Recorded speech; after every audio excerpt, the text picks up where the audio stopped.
წინწყაროდან და თამარ გოგესაშვილის სტატუსი საცხოვრებელი ფართი და კომპენსაცია ახალგორელი დევნილები ახალ მთავრობას წინა ხელისუფლების მიერ შეუსრულებელ დაპირებებს ახსენებენ. ომის დროს დაზარალებული ათეულობით ადამიანის შერჩევით დახმარებაზე საუბრობს და ძველ მთავრობას უყურადღებობაში ადანაშაულებს.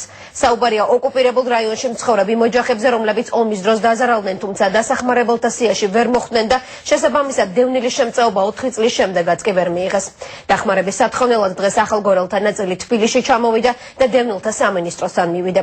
დარახველიძის უწყება პირობას დებს, რომ პრობლემა უახლოეს პერიოდში მოგვარდება.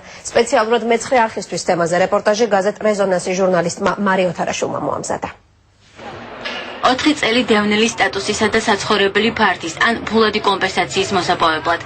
ახალგორელების ის ნაწილი, რომელიც სააკაშვილის ხელისუფლებამ დევნილის შემწეობის გარეშე დატოვა, საცხოვრებელი ფართის ან ფულადი კომპენსაციის მოთხოვნით დღეს სპეციალურად 2 სამარშრუტო ტაქსით ახალგორიდან ჩამოვიდა. დევნილის სტატუსი ახლა უნდა სტატუსები არ აქვს. აცამდე რატო არ მიიღეთ სტატუსი? აბა დავდიოდით და არ გაძლევდნენ და ეხლა ჩამოვიდეთ, რაც ეხლაც რამე იქნება თუ არ იქნება, ღმერთმა გაიგოს რა ვიცი. დევნილთა სამინისტროსთან შეკრებილების თქმით, ახალგორის გამგეობამ გარდა იმისა, რომ საცხოვრებელი კოტეჯები და ფულადი კომპენსაცია კორუმპირებულად ჩამოარიგა, განაწილებისას ახალგორელები ეთნიკური ნიშნითაც გამოარჩია. დღემდე მთელი ნახევარი ოსობა ამოწერეს. ვისაც უნდათ იმათ მისცეს, სანახავთ ვისაც უნდა იმას არ მისცეს. რამდენი წელიწადი დავდეთ მე ჩვენ ამ საქმეზე, მაგრამ ყურადღება არ გაძლევენ დღემდინა. ახალგორის საკრებულოს თავმჯდომარის მოადგილე გია ჩიტიშვილი ჯერ კიდევ ზაფხულში მეცხრეებთან აცხადებდა, რომ ამ მხრივ დაშვებული ხარვეზები გამოსწორდებოდა. რაღაც ხარვეზები დაფიქსირდა ბავშვობა. დღეს უკვე მიდის გამოსწორება. არ დაუდგისდებათ იმას, თქვა ვისაც არასწორად იქნება გაცემული ეს ყველაფერი. დაპირების მიუხედავად დღემდე არაფერი შეცვლილა. სამინისტროში მისული ახალგორელები კი ისევ დააიმედეს. ეს ახალი მინისტრი ძალიან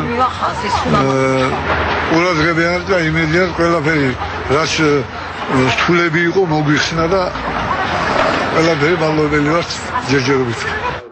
დევნილთა სამინისტროში აცხადებენ, რომ ახალგორელებზე კოტეჯებისა და კომპენსაციების კანონიერად გაცემის საკითხს შეისწავლიან. დასკვნას კი დაახლოებით 1 კვირაში გამოაქვეყნებენ. დევნილთა სტატუსი იქნება აღდგენილი. შემდგომი უკვე რეალურად მიმდინარეობს მუშაობა იმ დარღვევებთან დაკავშირებით, რომელიც მოხდა 2009 უშუალოდ წეროვანის კოტეჯების განაწილების ფაქტებთან დაკავშირებით.